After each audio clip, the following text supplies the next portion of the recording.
Business failures to spike in 2021. Let's have a look. Hello everyone, Florian.Heise here and welcome to another episode of HeiseSays. Grab your stein of coffee and let's have a look at this article from ABC News discussing a wave of COVID-19 business failures may not have come, but 2021 will still be excruciating for some. And I've discussed this in previous videos, particularly the reduced number of insolvencies and the companies, or the reduced number of companies entering external administration. You can see here it's lower than average, significantly lower. We're actually at about half or less than half of the average. 45%, 22%, 34%, the latest data. So it ain't good, everyone. This is all to do with a lot of businesses trading while insolvent. How many businesses do you think are trading while insolvent while also being propped up by JobKeeper? The insolvency trading provisions have now disappeared. So you're going to start seeing the next month people putting the screws on businesses that owe them money. And then you'll start to see them fall over. I think we'll see a spike of it when BAS starts arriving, when the ATO starts calling on people to pay their bills. Or maybe people sit down and realize this ain't going to work, sadly. So let's have a look at this. With insolvency protection being wound back and JobKeeper ending in just 2 months, accountants are being prepared to deal with a wave of traumatized small business owners who have to wind up. The federal government tweaked insolvency laws at the height of the pandemic in March to help struggling businesses stave off anxious creditors and protect company directors from being charged with insolvent trading. This is the thing. What if you're a creditor? You need that money. I've had people that have stiffed me, and I've won cases under QCAT, and I've got the bailiff to chase them down. They couldn't find them, and it was a nightmare. It hasn't been too bad. I think how long have we been in business now? 10 years, probably 25 grand in all that time. Two decent size invoices, but normally I deal with bigger companies. So the issue isn't getting paid. The issue is getting paid on time. Although that's the client I have right now is fantastic. So they're paying quite promptly, which is good. But some of them, oh boy. I was talking to an engineer and his brother watches the show and said, oh, Florian was talking about consultants getting paid late. He must be talking about you. And the guy was telling me he doesn't realize that it's common to all of us in the construction industry. Raise a stein, guys, if you've had an invoice paid 90 days late. So, economic stimulus measures like JobKeeper have also been helping many pay staff wages when they have no revenue. And you've got to remember, everyone, that when you're getting JobKeeper to pay your staff, you're still incurring long service leave, sick leave, holiday time, all of these other entitlements that staff are entitled to. So sometimes, what if these businesses, let's paint a story here. If someone cares about their staff, the business is not going to come back. They're just kicking it down the road to get the staff that JobKeeper, and then the staff will turn around and kick him in the face going, where's my long service leave? And the guy's too stupid. They probably burn through all their money. Then they lose their house. We'll have to see those stories that might appear this year. As the data show, the number of companies going into administration during the pandemic hit record lows despite the shutdowns. Yeah, the first recession in 28 years. Some experts have been predicting that unviable businesses were merely being kept afloat by the insolvency protections and economic measures, and that a wave of failures would emerge in 2021 as these safety nets were removed.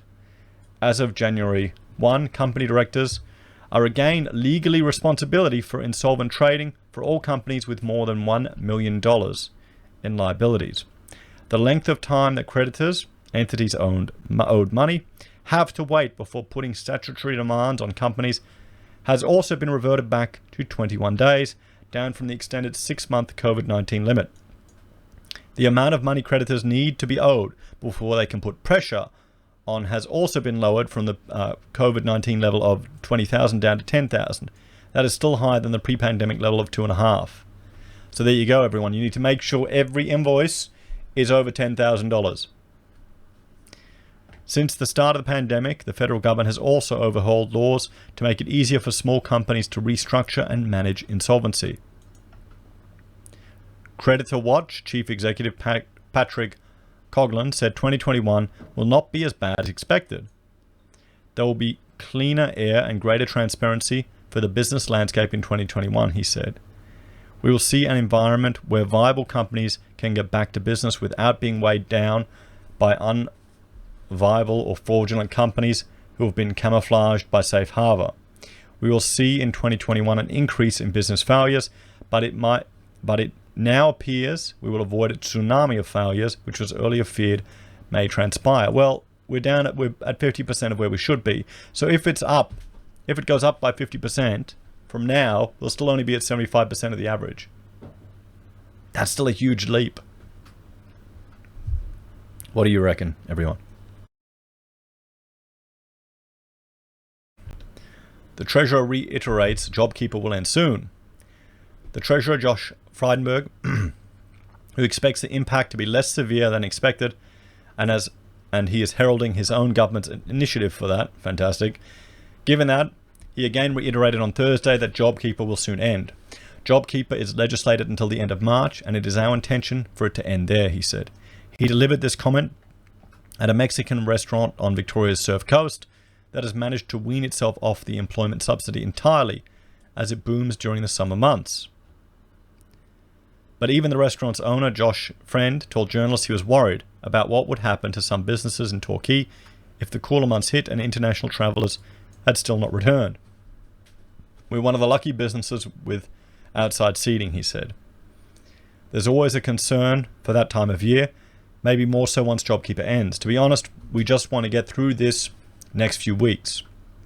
How are businesses feeling as they go into 2021? Other businesses in badly hit sectors are feeling less optimistic. Matt Brass owns a company in one of the sectors most impacted by COVID-19, tourism. In early 2020, after more than a decade spent pouring his heart and energy into 2 Melbourne hostels for international travellers, they just started to bear fruit. Oh no. Just before COVID-19, I was elated, he said. I'd finally managed to drop down my hours from 6 or 7 years of grueling work. Oh no, mate. Then COVID-19 hit, international travellers fled the country, and tourism ground to a halt. Landing Pad's revenue is now down more than 80%. Mr. Brass said things became especially excruciating during Melbourne's second extended lockdown, when he found himself at home contemplating his business's future.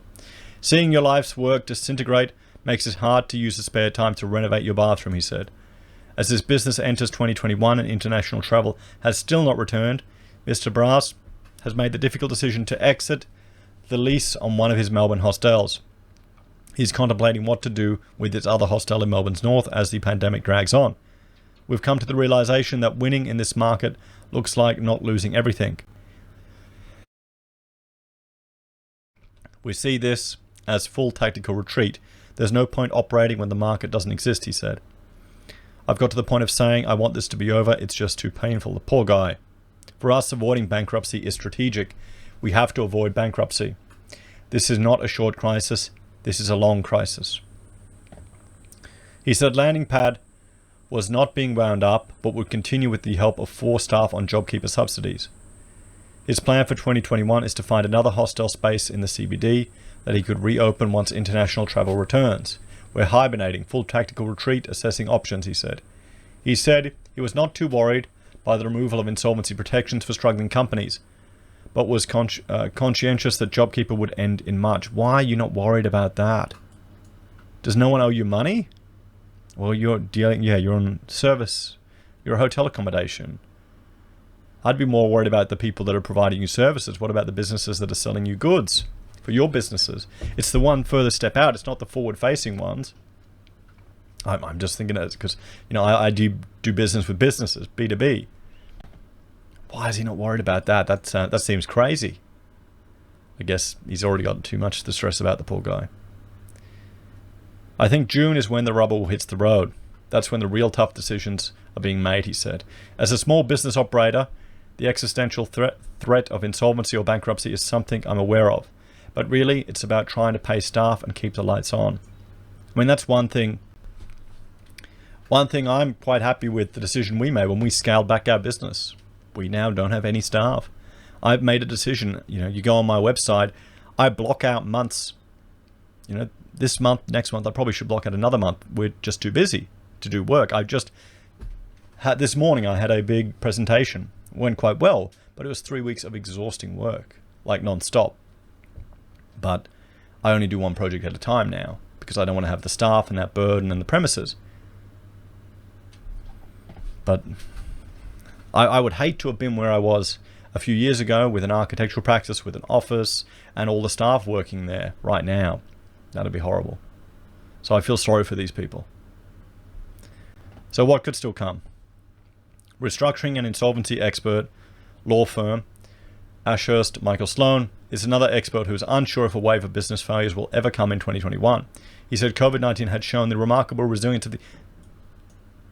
No, government just started hemorrhaging money and giving people money. There's no resilience in the economy if the government is propping up businesses. You can't say economic resilience. No.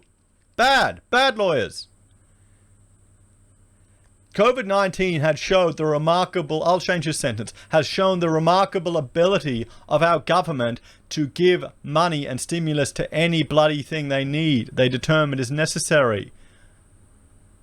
Nearly 9% of the employed people in Victoria are being paid by JobKeeper. That is not a sign of economic resilience. This is utter crap. How the hell can he say that? If there's enough fat and you have to cut back, then there's enough there to survive. There's no fat, and the fat is what you want to eat. It's the carbs. We'll say cut back the carbs. You can't trim back the carbs when you're getting a sugar injection, which is JobKeeper. However, he agreed. How can people think we have a resilient economy or with all this government money coming out? Don't they realize that's future spending that's been pulled back? That's a burden put on future generations where they're going to get no benefit from. They're going to get screwed because it's not going to allow the market to adjust. Housing's going to be even more unaffordable because that's where all the bloody money's going to go to. I need a coffee.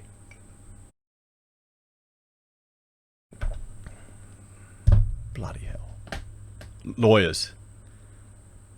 They get paid into a trust and they take the money out of it. Oh, it's a completely different world about how they get paid. Unbelievable. It's because people are afraid of them. I'm just jealous about that, how they get paid. Anyway.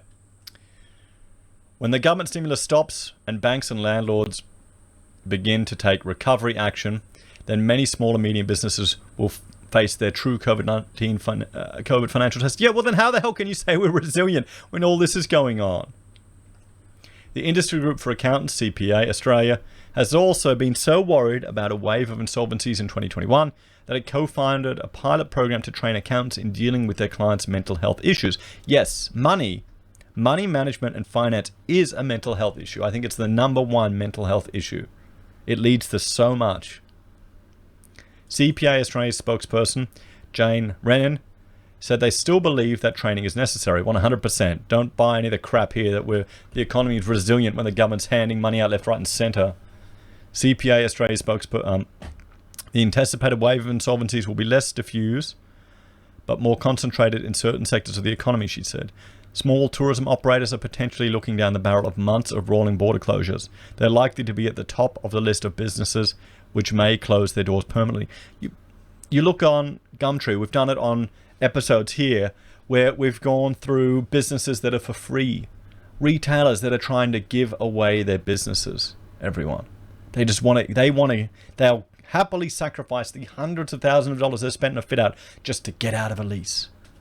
You know, walk into a fish and chip shop because, you know, they've got 2 businesses and they want to focus on the other one. Yeah, bullshit. CBA-based hospitality and retail businesses are likely to experience delays in the return of city workers and reduced traffic volumes, longer term making them another at-risk sector. Talk that the magnitude of insolvencies won't be as bad as originally feared downplays the human dimension. Yeah, I don't agree with that.